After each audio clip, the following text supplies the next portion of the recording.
আজকে বিলের পাঁচমিশালি মাছ রান্না করব। এখানে কিন্তু পাঁচমিশালি মাছ আছে, বেশিরভাগ কিন্তু পুঁটি মাছ। তো পুঁটি মাছ কিন্তু একদমই ছোট সাইজের, আর এই পুঁটি মাছগুলো খেতে কিন্তু খুবই ভালো লাগে। বিশেষ করে বিলের মাছ কিন্তু এমনিতে অনেক মজাদার হয়। তো আজকে পুঁটি মাছের পরিমাণ একটু বেশি, তবে আমার কাছে কিন্তু ভীষণ ভালো লাগে। আপনাদের কাছে কেমন লাগে এই গুড়া মাছ? আমার কাছে কিন্তু অনেক ভালো লাগে। তো হ্যালো এভরিওয়ান, আসসালামু আলাইকুম। যেখান থেকে আমার ভিডিওটি দেখছেন, আশা করি আপনারা অনেক ভালো আছেন। আলহামদুলিল্লাহ, আল্লাহর রহমতে আমি বেশ ভালো আছি।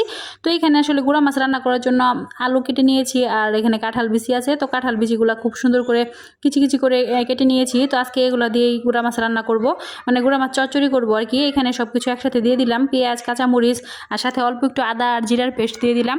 তো এখন কিন্তু সবগুলো একসাথে মাখিয়ে নেব, হলুদ, মরিচ, লবণ, তেল পরিমাণ মতো সব কিছু দিয়ে এখন দেখতে পাচ্ছেন খুব সুন্দর করে মাখিয়ে নিতেছি। তো এইভাবেই কিন্তু আমরা গুড়া মাছ চচ্চড়ি করি, আর এইভাবে আমার কাছে খুবই ভালো লাগে খেতে। তো তারপরে কিন্তু এটা মাখানো হয়ে গেলে উপর থেকে মাছগুলো দিয়ে দিব, আর মাছগুলোকে হালকা করে আলতো হাতে মাখিয়ে তারপরে কিন্তু পরিমাণ মতো পানি দিয়ে বসিয়ে দেবো। গুড়া মাছ রান্না করাও কিন্তু সহজ, খাওয়াও কিন্তু সহজ, বাট একটু ভয় আছে, সেটা হচ্ছে কাটার। যারা আসলে ছোটো গুড়া মাছ কাটার ভয় খেতে পারেন না, তারা কিন্তু আসলে মানে খুবই, তাদের জন্য খুবই দুর্ভাগ্যজনক। কারণ গুড়া মাছ কিন্তু প্রচুর পরিমাণে পুষ্টি থাকে, আর এটা কিন্তু চোখের মানে খুবই উপকারী চোখের জন্য। তো আমাকে কিন্তু ডক্টর ছোটোবেলা থেকে বলছে প্রচুর পরিমাণে গুড়া মাছ খাইতে, বাট আমি আসলে কাটার ভয়ে এই গুড়া মাছ খাই না। তো কাটতে কিন্তু খুবই একটা প্যারা লাগে গুড়া মাছ। ছোটো মাছ কাটতে কাটতে আসলে অনেক সময় বুড়ি হয়ে যায়। 2-3 ঘন্টা বসে বসে গুড়া মাছ কাটতে হয়। আপনাদের কেমন লাগে অবশ্যই কমেন্ট করে জানাবেন। তো এখানে কিন্তু গুড়া মাছটা আলতো হাতে আসলে মাখানো হয়ে গিয়েছে। তো এখন পরিমাণ মতো পানি দিয়ে দিব, আর পানি দিয়ে চুলায় বসিয়ে দিব। আর গুড়া মাছটা রান্না কিন্তু খুবই সহজ, আর খুবই কম টাইমের মধ্যে গুড়া মাছ রান্নাটা হয়ে যায়। তো এদিকে দেখতে পাচ্ছেন গুড়া মাছ কিন্তু রান্না বসিয়েও দিয়েছি, আবার দেখেন হয়েও গিয়েছে। পানি কিন্তু একদমই শুকিয়ে আসছে, একদম পোড়া পোড়া করে এটাকে কিন্তু সুন্দর করে চচ্চড়ি করলাম আর কি।